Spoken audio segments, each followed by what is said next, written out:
poder comprender lo que Él quiere decir a su iglesia. Padre, gracias por el gran privilegio que nosotros tenemos para poder reunirnos juntos frente a tu palabra. Dios, queremos darte las gracias porque nos has dejado un libro de instrucciones para saber quién eres tú y qué es lo que tú quieres y requieres y esperas, Señor, de nosotros. Queremos prestar toda nuestra atención para oír lo que el Espíritu nos quiere decir en este día. Dios, ayúdanos a través de este repaso, este estudio del libro que nos has dejado con el título de Marcos. Ayúdanos a comprender quién eres tú, Jesús, y qué es lo que tú has hecho a favor de nosotros y cómo debemos nosotros responder. Dios, gracias por este tiempo encomendado siempre nosotros en tus manos, en el nombre de Jesús. Amén. Amén. Ahora sí pueden tomar sus asientos. El título del mensaje hoy día es Vengan en pos de mí. Como ustedes saben, estamos viendo el Evangelio según Marcos, que fácilmente podría ser llamado el Evangelio según Pedro, porque sabemos que Marcos era un discípulo de Pedro y Marcos era como su escriba, como su intérprete, y se nota esto en la lectura para ver, al ver cuántas cosas que solamente una persona que estuviera presente en el momento podía haber entendido, las emociones y todas estas cosas. Y el enfoque de Marcos es de que es la predicación del Evangelio del reino de Dios. El reino de Dios se ha acercado y el rey llegó, el Mesías, el rey y Mesías llegó, y no solamente es un hecho histórico, está presente ahora. Y su reino fue establecido en parte aquí en la tierra. En algún momento lo veremos en su totalidad. Hemos visto que el Evangelio es una buena noticia. Es la celebración. Antiguamente para los romanos era la celebración del cumpleaños del rey o del nuevo rey que ya tomó poder. Señala un nuevo tiempo de alegría. Y Marcos utiliza esta palabra evangelio porque está dando una buena noticia, porque un nuevo reino llegó. Un nuevo rey llegó. El reino llegó porque el rey está presente, ¿no? Y este reinado comienza en el gobierno, este gobierno comienza en el corazón del ser humano. Así es como funciona este reino, Dios gobernando nuestras vidas desde nuestro corazón, desde nuestro interior. El Señor Jesucristo es Señor sobre todos, y si Él es el Señor, debemos hacerle caso. Y el ingreso de este reino es por el arrepentimiento. Así es como uno puede entrar, reconociendo su condición, ¿no?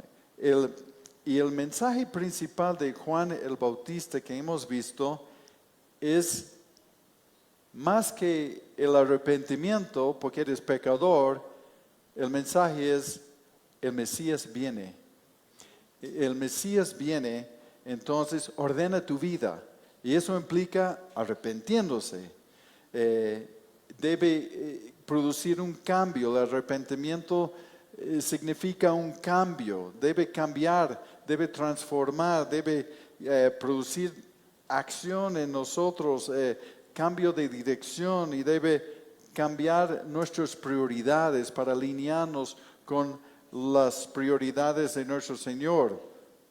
Entonces, este libro nos va más que informarnos acerca de Jesús, debemos dejar que la palabra revela a Jesús en nuestras vidas.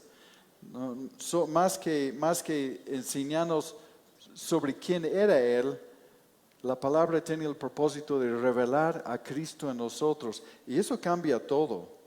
¿no? Eso cambia todo, eso producirá resultados muy diferentes en nosotros si le conocemos más que saber algo de Él. Hay una gran diferencia, ¿no? Por ejemplo, yo puedo saber quién es Donald Trump. Yo sé quién es Donald Trump, pero no le conozco.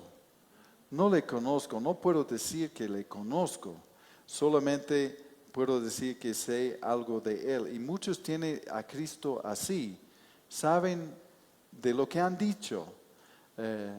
Y eso es el total del conocimiento que tiene de Cristo. Saben algo de Él, pero no le conocen. Y creo que Marcos nos ayuda para poder conocerle.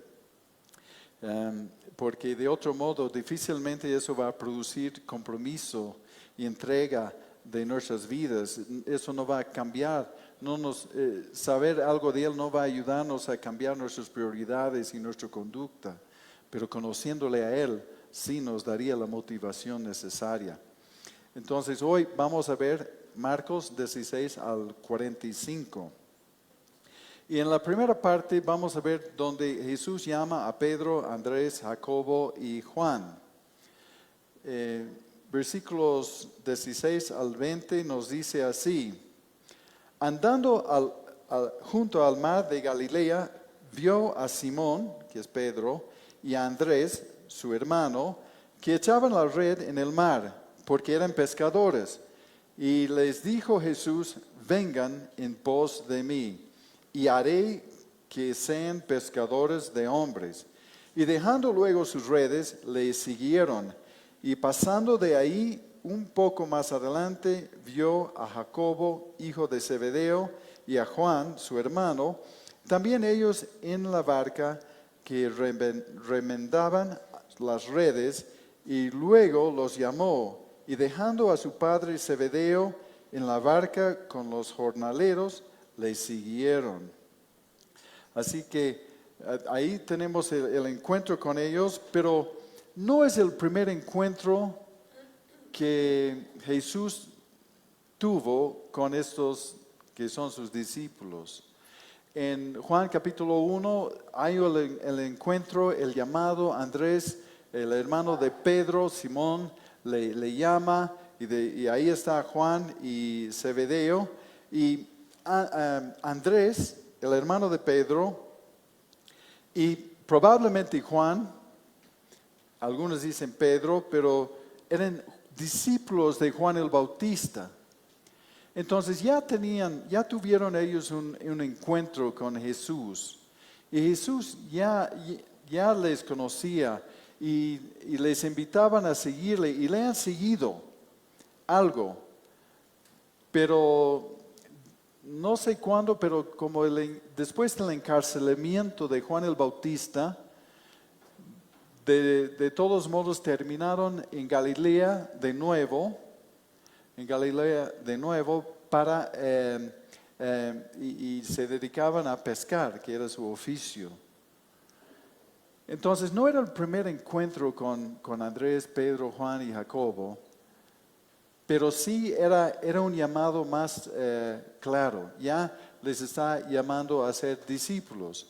Generalmente los discípulos buscan los rabinos para solicitar si pueden ser sus discípulos, pero en este caso es el rabino, el maestro, que llama a los discípulos. Es un llamado directamente a estos cuatro discípulos.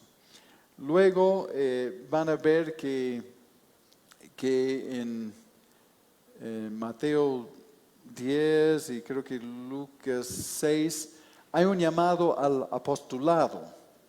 Entonces hay como 3 llamados, pero sí donde nombran toda la lista de los que son discípulos y apóstoles, ya tanto en Mateo 10 y Lucas 6. Entonces dijo Jesús a ellos: vengan en pos de mí.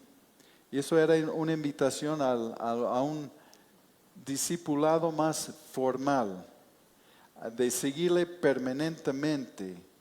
Y no es la primera vez que utilizan esta frase. utilizan la palabra, Jesús utilizó la palabra sígueme, tanto en el llamado de Mateo y en general y también al joven rico ha dicho deja todo y sígueme. Y eso es lo que les está llamando. En Marcos 8:34 nos dice, y llamando a la gente y a sus discípulos les dijo, si alguno quiere venir en pos de mí, niégase a sí mismo y tome su cruz y sígueme. Así que era un llamado específico dirigido a los 4 en esta instancia, pero Jesús da a este llamado a todos que vengan a seguirle, ¿no? Y entonces, la misión de ellos era la evangelización, de dar esa buena nueva a todos. Por eso ha dicho ustedes, les voy a hacer pescadores de hombres, de compartir el evangelio. Es el centro de la tarea de los apóstoles y de los discípulos. La evangelización y esta misión no ha cambiado, ¿no? Y era una respuesta como natural de haber encontrado el Mesías, porque ellos ya de ahí abandonaron sus familias, su seguridad económica, su negocio familiar y todo lo conocido, toda su seguridad, todo lo conocido han dejado y tenían una disposición de dejar todo, la familia, los jornaleros, que implica que era un buen negocio. Tenían un buen negocio con la pesca, porque tenían hasta jornaleros que nos hemos visto en este pasaje. Así que Dios los ha llamado y ellos respondieron, pero implicaba una renuncia y de dejar muchas cosas para seguirle, y lo han hecho. Yo pienso que Juan el Bautista ya les habían preparado bastante, no a Andrés por lo menos, que estaba con él, y no sabemos si era Juan o Pedro el otro discípulo, no nos dice, pero ya han sido preparados, ya entendieron. Juan el Bautista estaba diciendo todo el tiempo que vengo yo a preparar camino para el Mesías, y les apuntaba a los discípulos al Mesías. Entonces no era una cosa tomada del aire, ellos ya tenían una idea de quién era este Cristo, el Señor Jesús, ¿no? Entonces, y vemos que Dios escogió hombres comunes. En otros lugares, como en Hechos 4, dice que esa gente es gente sin letra, gente despreciada de Galilea, gente ruda, los pescadores. Y entonces ellos no tenían grandes credenciales, estudios, ningún estatus en el mundo. Pero el Señor los escogió no porque lo que ellos eran, sino por lo que Jesús podía hacer en ellos y por medio de ellos. Y eso vemos en toda la lista de los apóstoles que ha llamado, que no les ha llamado porque tenían tremendos credenciales, no ha ido a los rabinos y los tremendos maestros y los que tenían todos esos estudios, más bien ha ido a tomar personas comunes como ellos y como nosotros, no por lo que podemos hacer en nosotros y nuestras fuerzas y con nuestra inteligencia, pero por lo que Él puede hacer en nosotros y a través de nosotros, si dejemos que Él sea el Señor de nuestras vidas, ¿no? Él dijo, haré que sean pescadores de hombres. No les ha dicho que ustedes van a ser pescadores de hombres y ustedes ya ven cómo pueden hacerlo. No, Él ha dicho, yo haré que sean pescadores de hombres. Él les capacitaba para el llamado que tenían. Y ellos creían y respondieron y daban toda su lealtad al Mesías, porque confiaba en quién era Él. y tenían una orientación radical en sus vidas por esta confianza. Porque dice, cree en Jesucristo y serás salvo, pero este creer implica depositar toda tu confianza en Él. Y saber de que aunque no entendemos lo que está haciendo, como hemos cantado, no entendemos cómo está obrando, no podemos ver cómo está obrando, podemos confiar que siempre está obrando. Siempre está obrando, no ha terminado con nosotros, ¿no? Y así es como Dios da su llamado, ¿no? Ha llamado a Abraham y dijo, vete de tu tierra y de tu parentela, ¿no? Y la casa de tu padre, a la tierra, a la tierra que te mostraré. Dios llama, y el llamado a Abraham era de, ya, te llamo y tienes que salir de tu casa. Obviamente no es el llamado de todos, ¿no?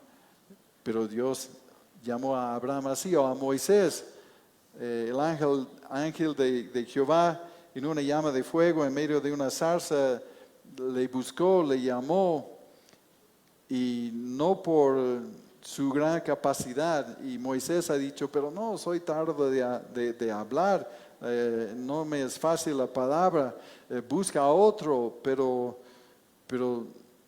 Dios le llamó y Dios ha dicho, yo te voy a respaldar, yo voy a estar contigo, yo te voy a capacitar sobre la marcha. Y así lo hizo. O a Jeremías que Dios dijo, yo te di por profeta a las naciones y no temas porque estoy contigo.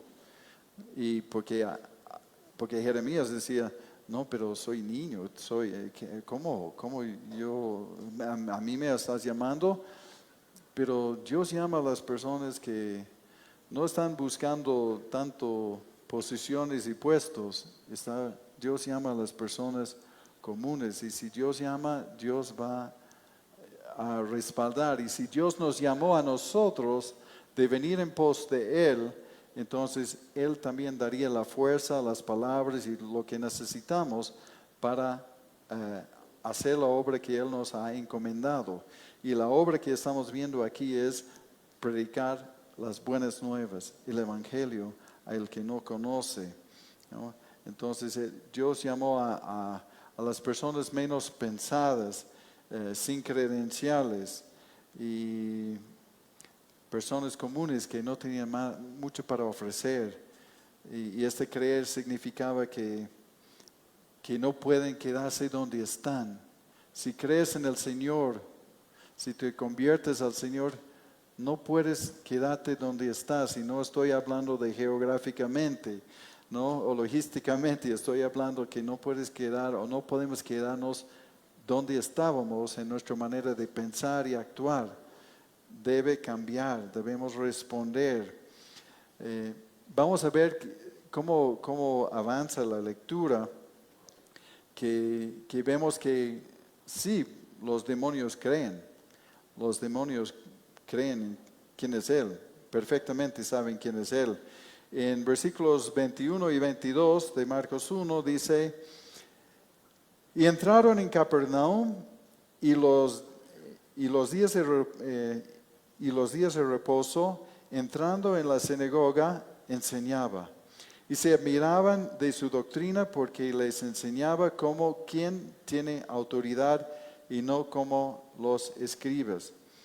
Claro, esta sinagoga en Capernaum es un lugar que uno puede visitar. Bueno, no es muy seguro visitar Israel en este tiempo, pero es una sinagoga donde todavía quedan las ruinas que uno puede visitar, donde Jesús predicaba. Y entraba en la sinagoga, y las sinagogas no tenían maestros establecidos. Entonces, por eso Jesús tuvo la oportunidad de poder enseñar las veces que querían. Y les gustó, la gente les gustaba la enseñanza de Él, porque ellos estaban acostumbrados a escuchar a los maestros citar a los rabinos, a diferentes rabinos, y el tal rabino ha dicho tal cosa y esto, pero nunca escucharon a alguien hablar con autoridad. y fueron admirados. Y que Jesús no citaba a los hombres, Jesús citaba a Dios y con autoridad, porque conoció el tema. Jesús podía hablar sobre el plan y propósito de Dios con mucha autoridad, porque Él era Dios y Él conoció el Padre. De ahí entonces vemos que Él tiene autoridad sobre las Escrituras, sobre la palabra, porque es la palabra, es el verbo de Dios. Y después en versículos 23 y 24 dice, pero había en la sinagoga de ellos un hombre con espíritu inmundo que dio voces, diciendo, ay, ¿qué tienes con nosotros, Jesús Nazareno? ¿Has venido para destruirnos? Sé quién eres, el Santo de Dios. El 25. Pero Jesús le reprendió diciendo, cállate y sal de él. Y el espíritu inmundo, sacudiéndole con violencia y clamando a gran voz, salió de él.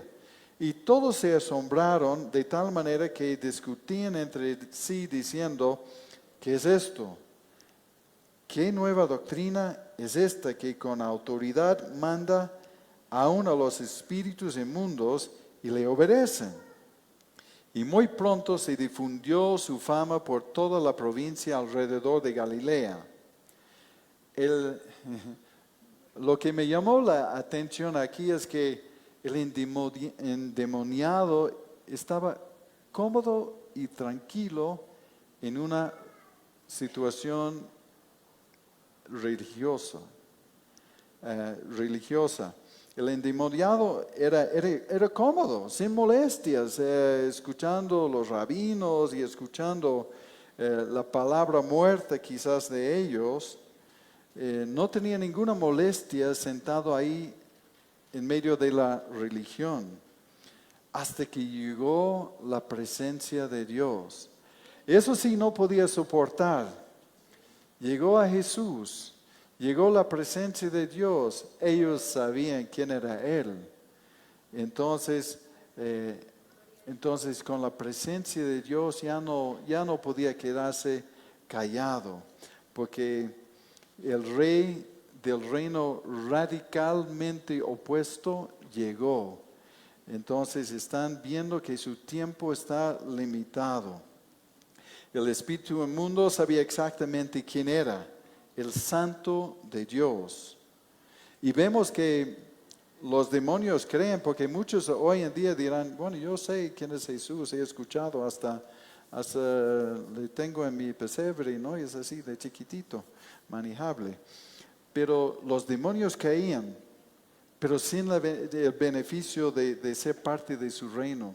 Ellos pertenecían a otro reino. Y eso es la diferencia entre creer y creer solamente con la información, creer la información y creer y depositar toda tu confianza en Él. Por eso es lo que dice Jesús en Juan 3:16, o en diferentes lugares donde dice, cree en el Señor Jesucristo y serás salvo. Creer sí, pero no en el Jesús histórico. Creer que realmente es el Señor, depositar toda tu confianza en Él, y eso es lo que implica creer, ¿no? Entonces los demonios le estaban diciendo que tú eres, sabemos quién eres, el santo el santo de Dios, o de otra manera los demonios podrían haber dicho, ¿por qué interfieres con nosotros? ¿Por qué arruinas lo que estamos haciendo? La gente ni percibía que estaban presentes. Y Jesús ha dicho, cállate, ¿no? Porque Él anunciaría quién es en su tiempo, pero no quería ser anunciado por los demonios, porque las autoridades podían decir, bueno, Él está vinculado con los demonios y con Satanás. Entonces Jesús ha dicho, cállate. Y vemos en varias ocasiones cuando Él está obrando, Jesús no declara quién es porque dice, mi tiempo no ha llegado. Y por eso ha dicho, cállate. Y tenían que ellos obedecerle y los reprendió sin teatro. Simplemente demostraba su autoridad. Y sus acciones, las acciones de Jesús que Marcos nos presenta, respalda su autoridad. Porque es el propósito de Marcos, demostrarnos que Él es el Cristo y Él tiene autoridad hasta sobre los demonios. Hemos visto que tenía autoridad sobre las fieras, sobre los ángeles. Ahora vemos que tiene autoridad sobre los demonios. Entonces, Marcos corre salta de una cosa a otra, pero así en orden, y donde sana la suegra de Pedro. En Marcos 1:29 dice, y al salir de la sinagoga, vinieron a la casa de Simón, de Pedro y Andrés, que eran hermanos, con Jacobo y Juan.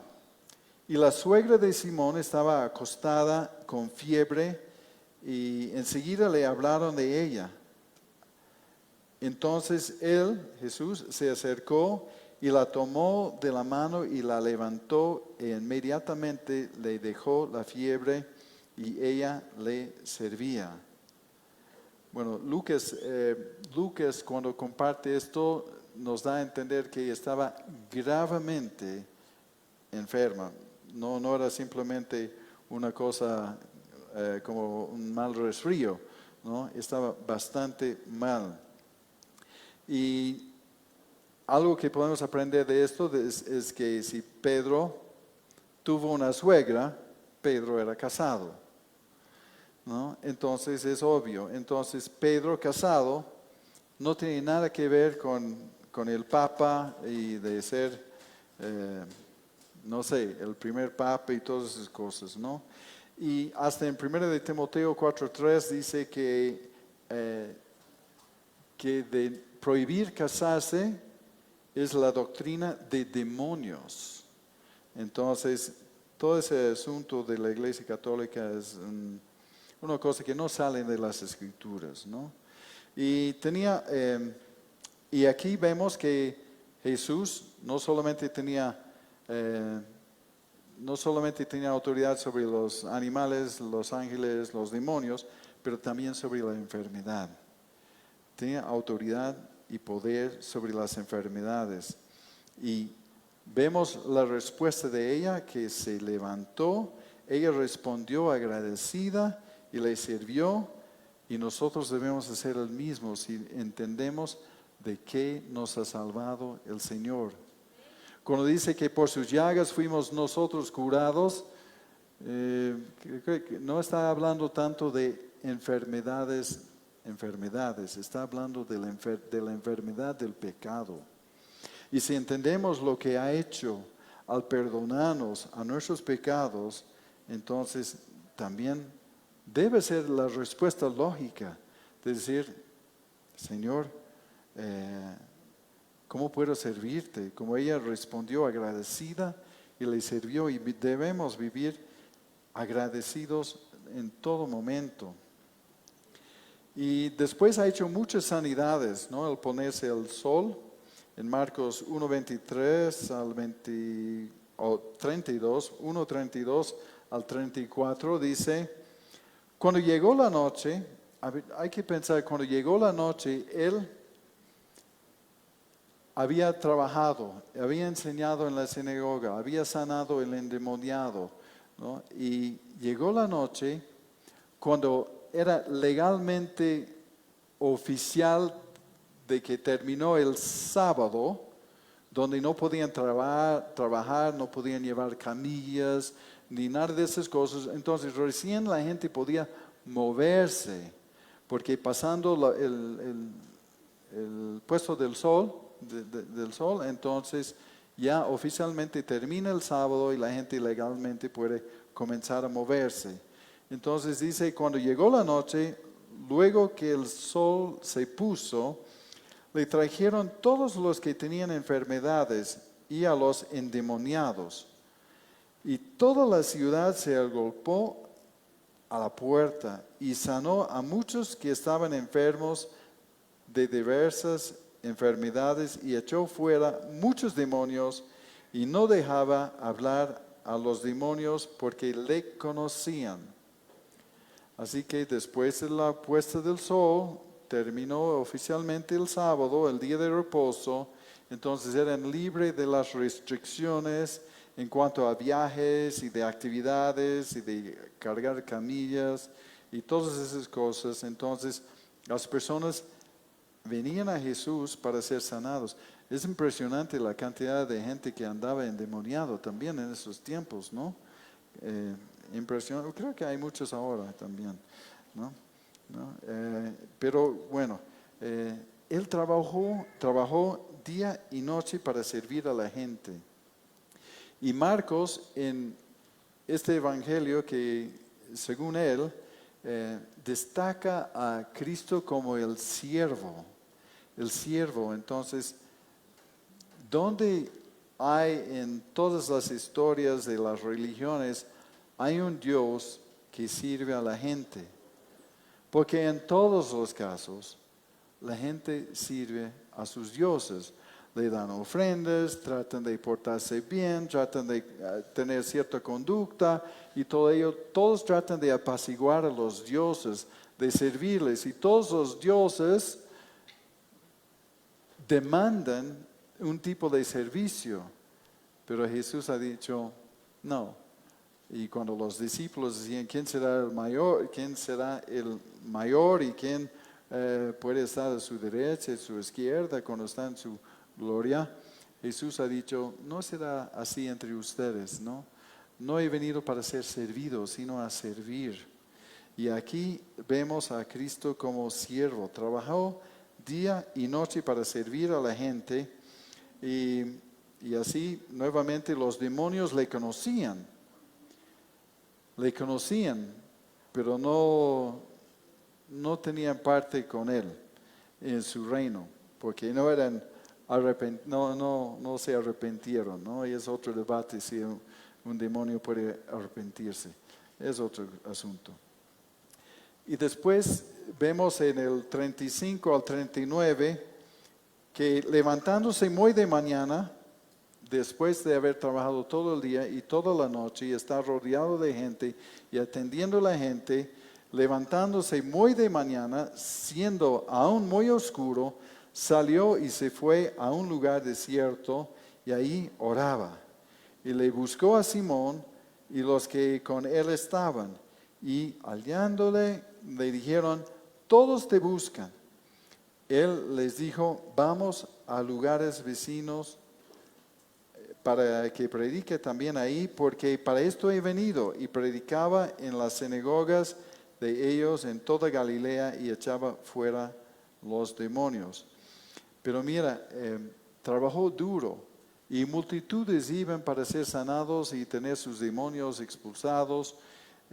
Y seguramente no durmió mucho, pero dice que aun siendo muy oscuro de madrugada, él mereciendo un tremendo descanso porque era humano, 100% humano, 100% Dios, merecía un buen descanso de dormir unas horas más, pero no, él se levantó antes, ¿no? Aun cuando era muy oscuro.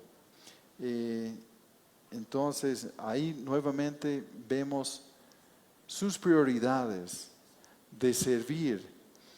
Y Spurgeon dijo esto: no hables con nadie sin haber hablado antes con el Altísimo. Tenía una misión de ir y hablar y predicar el Evangelio a muchos.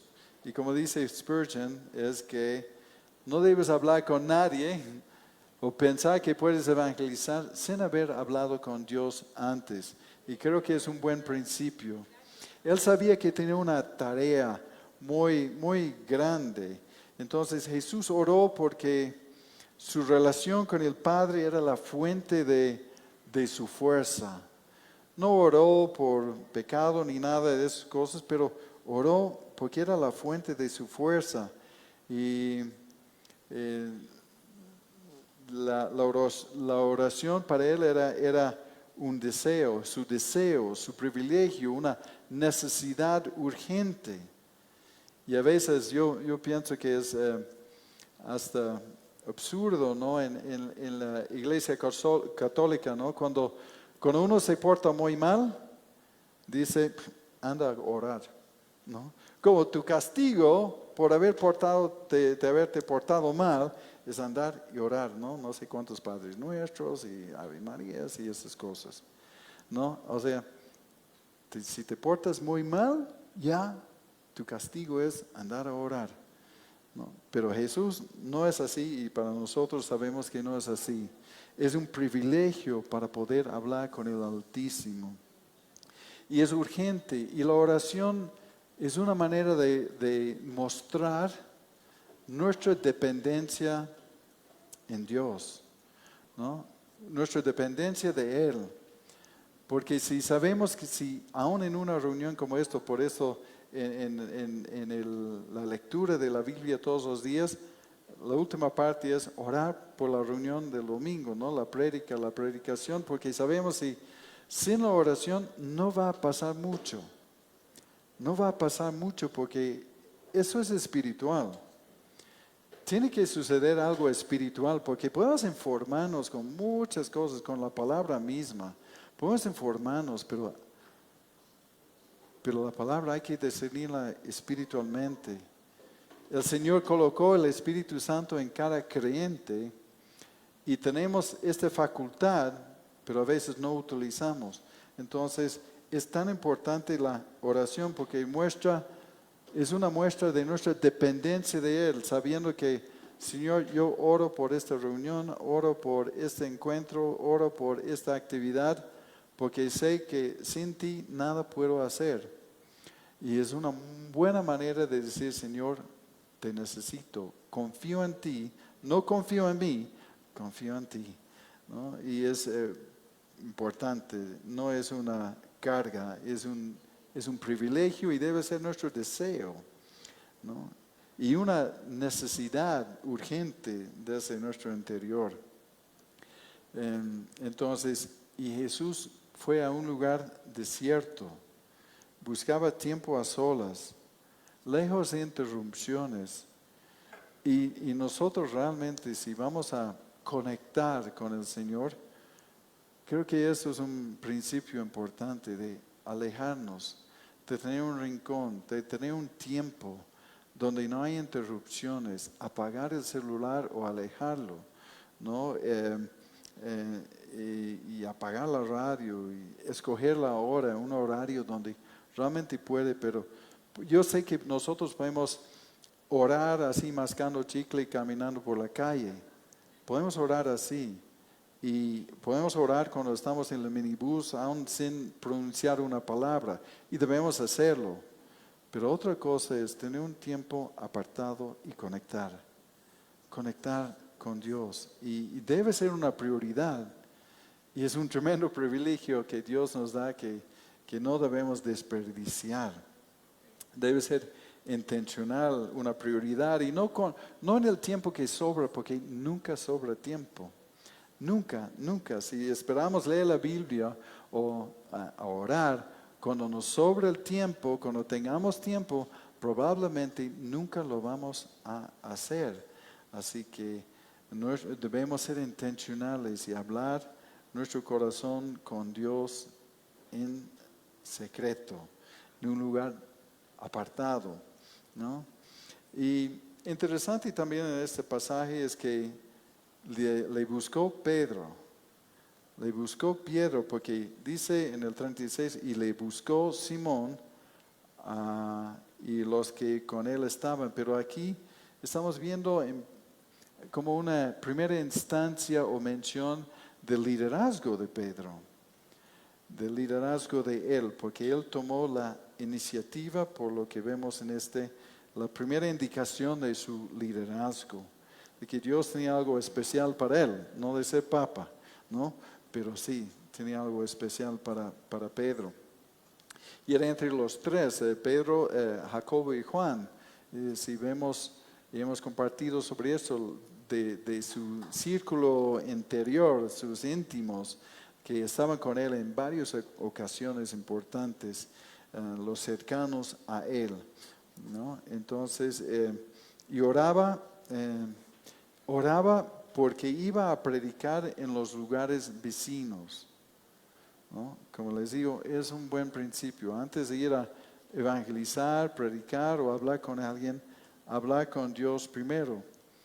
Y no sabemos qué es lo que él oró, pero si vemos su intercesión en Juan capítulo 17, cuando él ora por al Padre, ora por sus discípulos, ora por los que van a aún creer por la palabra de ellos y ora para que sean firmes, ¿no?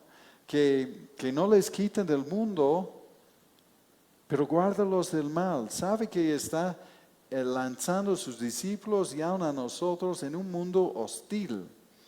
Está orando para que sean uno. Comienza su oración de Juan capítulo 17 diciendo que a ver, me va a venir, lo tenía, ¿no? Pero eso es, lo más importante es que te conozcan a ti, ¿no? Lo más importante es que te conozcan a ti.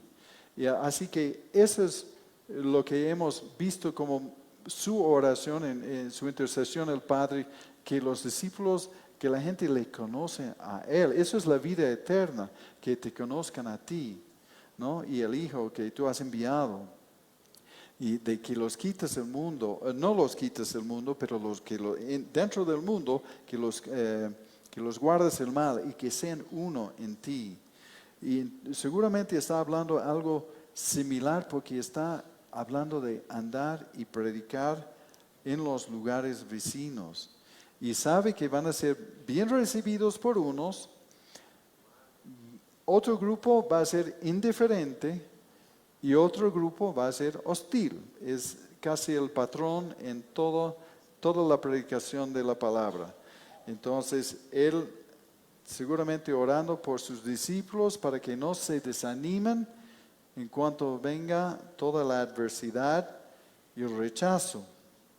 Así que vemos más o menos esto y según Mateo 4, hablando de ese tiempo, probablemente estaba en una campaña de semanas o meses, yendo por las diferentes aldeas, los lugares vecinos, para predicar el Evangelio. Por eso se apartaba para orar, porque era la fuente de su fortaleza y es la fuente de nuestra fortaleza, accesible a nosotros. Entonces, en el evangelismo debemos hablar con el Padre antes de hablar con la gente, porque la conversión es una batalla espiritual, no por lógica, ni por la evidencia. A veces tomamos el tiempo para presentar las evidencias y muchas evidencias, por qué el Evangelio es la verdad y por qué hay la veracidad de la Biblia y todo eso, pero después de todo la gente no se convierte por la evidencia, no reacciona mucho por la evidencia. Muchas veces tiene que reaccionar porque el Espíritu ha hecho algo para abrir sus ojos, para que puedan entender. Por eso es tan importante, la conversión es una batalla y es tan importante orar para que Dios abra el camino en los corazones de las personas. Después vemos una sanidad, en la última parte de la lectura de este capítulo, 40 al 45, que dice, vino a él un leproso rogándole, e hincado la rodilla le dijo, si quieres, puedes limpiarme. Y Jesús, teniendo misericordia de él, extendió la mano y le tocó y le dijo, quiero, sé limpio. Jesús respondió esto, quiero limpiarte, sé limpio. Y así que él hubo hablado, al instante la lepra se fue de aquel y quedó limpio. Entonces le encargó rigurosamente y le despidió luego y le dijo, mira, no digas a nadie nada, sino ve, muéstrate al sacerdote y ofrece por la purificación, tu purificación, lo que Moisés mandó para testimonio a ellos. Pero ido él, comenzó a publicarlo mucho y a divulgar el hecho, de manera que ya Jesús no podía entrar abiertamente en la ciudad, sino que se quedaba fuera en los lugares desiertos y venía a él de todas partes. Vemos que viendo este leproso, Jesús tuvo misericordia, porque no había remedio para su leprosidad, su lepra, aparte de un milagro. Y tuvo misericordia, porque la gente se aleja de los leprosos. Los rabinos no quieren saber nada de los leprosos, porque al acercarlos o tocarlos, entonces ceremonialmente estarían impuros y no pueden participar en muchas cosas. Y entonces la gente se alejaba de los leprosos, pero Jesús se acercó a él con misericordia.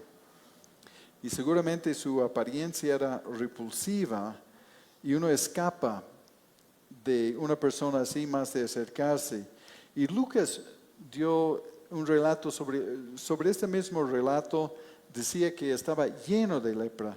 Lo llevó a un estado mucho más serio, ¿no? Un estado de una condición de lepra mucho, si es correcto, mucho peor, ¿no?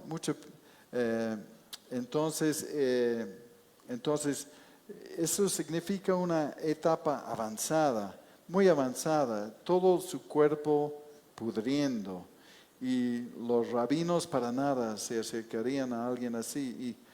Y Jesús sanó a las personas de diferentes maneras, pero en este caso le dio un toque, porque probablemente esta persona no ha sido tocado en mucho tiempo, todos se escapan. Entonces necesitaba un toque, una muestra de afecto, ¿no? Y Jesús no rompió la ley, porque al tocar uno leproso sí es contra la ley, estaría ceremonialmente inmundo, pero no rompió la ley porque al tocarle ya no era leproso. Entonces ya no era un leproso. Y Jesús dijo, muéstrate al sacerdote, uno para honrar la ley de Dios, para que no le acusen de decir que tú vas en contra de la ley, que más luego sí decían eso. Pero ese leproso tenía que presentar su ofrenda para ser ceremonialmente limpio. De otro modo, aun siendo sanado, será considerado todavía inmundo y no podía participar en las cosas, digamos, del templo, de la sinagoga y de muchas otras cosas de las actividades de los judíos. Entonces, sería considerado impuro si no fue oficialmente reconocido como sanado por los sacerdotes. Y era como testimonio para los sacerdotes de que una enfermedad incurable había sido curada.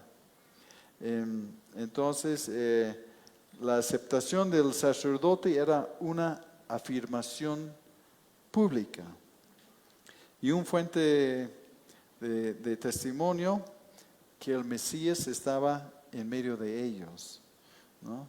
Y dijo, no digas a nadie, no digas a nadie nada, pero su desobediencia perjudicó el trabajo del Señor temporalmente, porque Jesús quería que la gente le siguiera por el mensaje y no por las sanidades.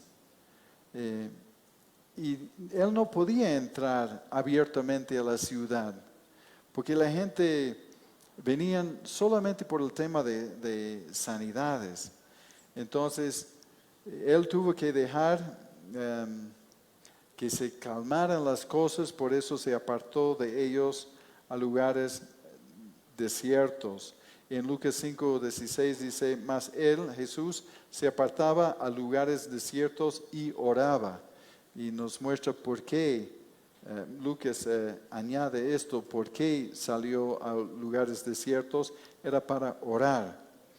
Y es interesante porque Jesús dijo a él y a otros en algunas ocasiones de que no digan nada, no divulgan nada, no hablas de esto.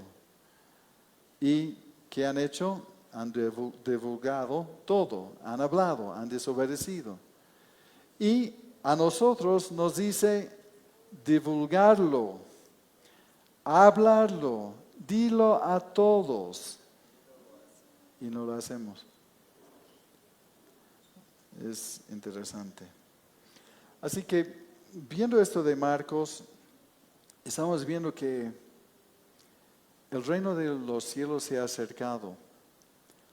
Es una buena noticia porque llegó el Rey y llegó el Mesías. Y la forma de entrar en este reino es a través del arrepentimiento, reconociendo nuestra necesidad. La autoridad del Rey fue afirmado por sus obras sobre los animales, su autoridad con la palabra, sobre los ángeles, sobre los demonios, sobre las enfermedades. Se han mostrado claramente señales de que Él era el Rey y Gobernador, el Mesías. Y nos llama a seguirle, que implica creer, pero confiado. Y que puede tener un costo, ¿no? Creer confiado significa arrepentimiento, un cambio radical, cambio de dirección. Y el que tiene todo ese poder y autoridad que acabamos de ver, dice, vengan en pos de mí. No solamente a sus discípulos, nos dice a todos. Y quiero leerles un relato de un misionero, Adoniram Judson, ¿no? Nació en 1788 hasta 1850. Y él fue uno de los primeros misioneros extranjeros comisionados en la historia de Estados Unidos. Durante su ministerio, él ayudó a guiar a cientos de birmanos a la fe en Jesucristo. Fue a Birmania, a Myanmar hoy en día, y da su testimonio y habla de dejar todo para venir en pos de Él. Y él escribió una carta, él se enamoró con una señorita, Ana, también con el deseo de ser misionera, y él le pidió a ella matrimonio y ella ha dicho, bueno, tienes que arreglar eso con mi papá. Entonces pidió consentimiento a su papá por carta para que fuera su esposa y compañera de misiones. Y así está, aquí está su carta. Dice, él, Adoniram, al papá de Ana, decía, ahora debo preguntarle si consiente usted en separarse de su hija la primavera venidera, para no volverla a ver en este mundo. Si puede consentir en su partida y en su sujeción a las tribulaciones, a los sufrimientos de la vida misionera, si consiente en que se exponga a los peligros del océano, a la fatal influencia del clima de la India, a todo tipo de necesidad y angustia, a la degradación, el insulto, la persecución y quizás una muerte violenta, ¿puede dar su consentimiento en todo esto por el bien de quien ha dejado su hogar celestial y murió por ella y por usted, y por el bien de las almas perecederas pero inmortales por el bien de Sión y la gloria de Dios. ¿Puede usted dar su consentimiento en todo esto con la esperanza de volver a ver su hija en el mundo de la gloria, con la corona de justicia brillando, con la alabanza transmitida a su Salvador por los impíos, salvos gracias a su meditación, salvos de la desesperación y el sufrimiento eterno? Eso fue su carta. Y su padre dijo que sí, acepto, que se casan. Y Dios no los llamó a la comodidad, sino a una vida con propósito. Y sirvieron ellos como misioneros en Birmania, que ahora es Myanmar, durante casi 40 años. Fueron bautizados por Guillermo o William Carey. En 1813 llegaron a Birmania. Murió su primer hijo. El Adoniram fue a la cárcel por 18 meses. Su esposa Anne solo sirvió 13 años antes de morir, seguido por su hija de 2 años. Pero ellos tradujeron la Biblia en birmano y otro idioma y plantaron 63 iglesias en 40 años. Entonces, cuando vemos este llamado, realmente esta pareja tomó todo esto en serio, dispuestos a pagar el precio. Y pienso en los tiempos que estamos viviendo, complicados, ¿no? Porque es demasiado cómodo ser cristiano, no tiene ningún costo, ¿no? Si uno quiere, participa, si uno no, y uno puede cargarse con un montón de indiferencia hacia el Evangelio, hacia la iglesia y hacia la misión de la iglesia, ¿no? Y eso yo digo, ¿dónde están los misioneros, no? Los que se prepararán en la palabra, ¿no? ¿Y quién pagará algún costo o renunciaría algo por la causa de Cristo? Porque es fácil cantar, heme aquí, yo iré, Señor, pero a veces cantamos, heme aquí, envíale a Él, ¿no? Porque no es fácil. Ahora, todo depende del llamado de uno. No quiere decir que todos vamos a ir a Birmania, no vamos a ir todos a la India, ni salir de la ciudad. Pero Dios está hablando de un llamado, ¿no? De venir en pos de Él, ¿no? Y eso no depende de nuestra capacidad, porque Él dijo que Él ha dicho a sus discípulos, Él te hará que seas pescadores de hombres, ¿no? Él te hará que seas útil para el llamado. Entonces no podemos escudirnos o excusarnos por el tema de que no estoy preparado, porque nos llama, Él nos capacita y nos manda y Él va con nosotros. No es que nos mande una misión para proclamar su evangelio y nos deja a solas. Él va con nosotros. Y esa es nuestra misión, que sea aquí, que sea en nuestra casa, en nuestra ciudad, y algunos pueden prepararse y si tiene el llamado para ir más allá, ¿no? Pero nos envía y nos acompaña, y eso es lo lindo. No nos deja solos, ¿no? Y Él hará a través de nosotros lo que no podíamos nosotros mismos.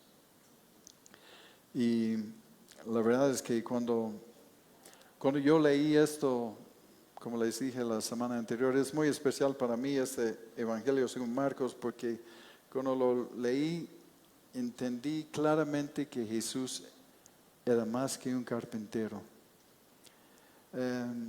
Le estaba conociendo y entendí que era real y que estaba presente, ¿no? Y y cambió todo. Claro que confrontó mi sistema de valores, lo que estaba aspirando en la vida, deseando. Y no digo que eso significa tomar voto de pobreza ni nada de eso. Pedro siguió con su casa. Ahí se reunían, ahí estaban cuando encontraron la suegra enferma. No es que uno tiene que abandonar. Y aun cuando en Hechos capítulo 5, cuando la gente estaba todos vendiendo sus casas y todo, no todos vendían sus casas. Era un asunto voluntario. Y si Dios te llama, bien, ¿no? Entonces no era una obligación de eso, ¿no? Pero sí una disposición de decir, sí, Señor, heme aquí, ¿qué es lo que tú quieres de mí, no? Y de hacerlo con gozo y agradecimiento, altamente motivado para seguirle, ¿no? Y eso sucedió conmigo, como Pablo en el camino de Damasco. Realmente fue un abrir de ojos de ver que Jesucristo era el Señor. He dicho, ¿qué quieres que haga? Ahí dejé mis redes y mi comodidad y familia y todo ello. No, y no es eso sobre mí, pero digamos, Dios nos está llamando a tomar esto en serio, ¿no? Vengan en pos de mí. Eso es para nosotros, porque Jesucristo es el Señor, ¿no? Buscar primero el reino de Dios y su justicia, y lo demás será añadido. Tendremos lo necesario. Y Él busca pescadores de hombres y mujeres que estemos atentos a las oportunidades que nos rodean. Porque quizás no vamos a ir a la India y quizás ni sea aconsejable. Hay muchos cristianos ya en la India. Pero sí que seamos consecuentes con lo que decimos donde estamos, comenzando en casa, ¿no? Negate a ti mismo. Eso es difícil, ¿no? Renunciar a lo que impide tu fidelidad con Dios, ¿no? Porque eso llama la Biblia idolatría, cuando alguien es más importante que Dios. No es prohibido, digamos, tener cosas, pero cuando esas cosas nos tienen a nosotros y son el centro de nuestra vida y perjudican nuestra relación y nuestra fidelidad con Dios, entonces ya estamos en problemas. El Señor, el Rey de este reino, quiere nuestra lealtad incondicional. Pero el punto es conocerle a Él antes de saber cosas sobre Él. Conocerle, procurarlo. El Señor dice, si me buscas, me encuentras. Y es una promesa fiel. Me buscas, me encuentras. Si quieres eso, Dios te puede mostrar un montón de cosas. Si no, si uno está satisfecho con tan poquito, con migajas, entonces va a quedarse con migajas y va a ser muy confuso la vida cristiana. Va a ser muy confuso tratar de seguir y vivir como cristiano si no tiene la conexión con Él. Por eso creo que sobre todo de lo que estamos aprendiendo en Marcos, debemos quedarnos asombrados, admirados del Señor Jesucristo. Y vamos a participar con la Santa Cena ahora, pero también darles una noticia antes, hablando de misioneros y complicaciones. El hermano Mario me contactó esta mañana y mandó una carta ayer que tiene que abandonar la aldea donde están por los terroristas. Han habido algunas batallas donde han matado, el ejército ha matado no sé cuántos terroristas, pero también están secuestrando extranjeros. Entonces, para los que no saben, Rosa y una hermana peruana, Gladys, se unieron con él, la semana pasada. La semana pasada llegaron ellos a Malí y bueno, ellos ya se han ido a la ciudad de Cáiz, donde están seguros, y Mario me dijo que está quedándose un tiempo porque tiene que asegurar su casa y hacer muchas cosas, pero sí, él seguramente ya ha viajado porque está en medio de ese lugar de terroristas. Entonces podemos estar orando por ellos, pero simplemente dar esto antes de participar en la Santa Cena, que tengamos esto en mente, porque son personas que han obedecido el llamado del Señor. Rosa sufre todo el tiempo con enfermedades y otras cosas, y dice otra hermana Gladys, donde está alojado, pelea con las serpientes en todo el tiempo que entra en su dormitorio, y bueno, pagan un precio bastante alto en eso. Personas que nosotros apoyamos y hemos subido su apoyo económico, porque por las conversiones y el tema del boliviano y el dólar ya les queda bastante reducido su apoyo económico. Así que vamos a pedir a las personas que van a repartir el pan y vino que se alisten, que comiencen a hacerlo, y creo que nos pongamos de pie, va a ser más fácil para la repartición del pan y del vino.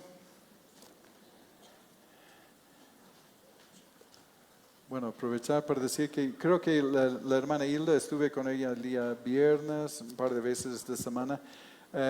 Creo que le van a dar la alta muy pronto, si es que no le han dado ahora, este fin de semana, pero muy pronto estará de alta, ya está sin tubos, sin nada, está con mucha fuerza, su voz está bien, su infección ya prácticamente se ha ido, y está realmente mucho mejor, y supongo que le van a dar de alta muy pronto, si es que no está en casa ahora. Vamos a, por favor, si reparten todos. Simplemente vamos a meditar qué es lo que Dios nos está llamando en esto, ¿no? Yo estoy incluido en esto, porque uno puede volverse muy cómodo, ¿no? No hay no sé, cuando hay persecución, la iglesia se pone mucho más fuerte, porque cada día, ¿no? Hasta la comida, hasta la vida misma, depende de milagros de Dios. Pero cuando no hay persecución, y yo me incluyo, podemos bajar la guardia, podemos relajarnos, podemos tomar unas vacaciones espirituales. Y es tan importante de hacernos recordar de esas cosas, porque ¿quién no conoce estas historias que hemos leído esta mañana? ¿Quién no puede decir, ya lo sé? Todos podemos decir, ya lo sé, ya he escuchado desde no sé cuánto. Pero tenemos que dejar que el Espíritu Santo nos ayude para que la palabra penetre, para que realmente podemos responder a la palabra. Porque si decimos, Señor, si todo esto es verdad, como Pablo, ¿qué debo hacer? ¿Qué debo hacer? Y creo que eso debe ser nuestro clamor de cada uno de nosotros. Señor, ¿qué debo hacer? ¿No? O si estoy haciendo algo, ¿puedo hacer algo más? Señor, ¿cuáles son tus prioridades? ¿Qué es lo que tú estás haciendo? Señor, yo te he dicho que tú eres mi Señor. Entonces, creo que esto implica que tú debes poner las reglas, tú debes dar la dirección, tú debes señalar el camino. Y a veces le dejamos y a veces no. Así somos. Pero oraremos, porque vamos a tomar esta copa y comer ese pan en memoria de Él. Pero tenemos que, yo creo que Él ha dicho esto en memoria de mí, porque somos olvidadizos. Olvidamos de cuán beneficiados somos por haberle conocido. Y por eso, cuando La noche que Jesús fue entregado, reunido con sus discípulos, ha dicho, bueno, este pan representa mi cuerpo que fue partido por ustedes y también por los que vendrán después de ustedes, por creer en la palabra de ustedes. Entonces, nosotros somos los que hemos creído por el testimonio de gente fiel de muchos años. Si la gente hubiese dejado de ser fiel hace 2000 años, estaríamos muertos en nuestros delitos y pecados. Y por eso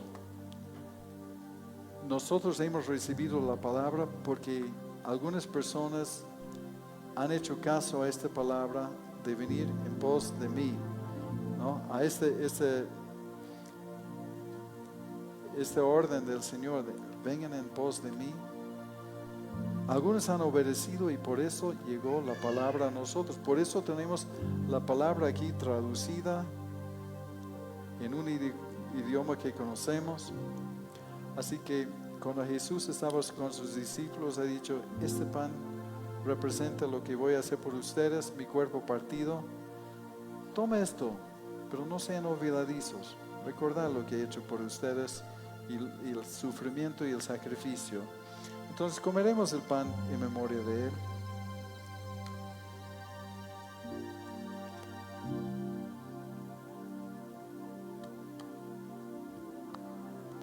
Y después tomó la copa y decía que ese vino representa mi sangre derramado por ustedes. Para sellar los pactos era necesario el derramamiento de sangre. Y Jesús está diciendo, eso representa la sangre del nuevo pacto que he sellado y que voy a sellar con mi sangre. Entonces tomar esto recordando que puedes participar en este reino, ser parte del reino de Dios en la tierra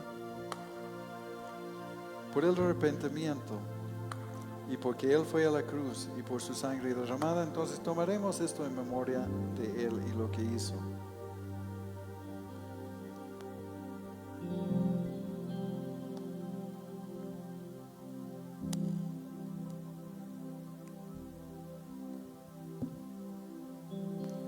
Vamos a cantar Creo en ti, creyendo en Él. Toda la gloria, toda la honra para Él.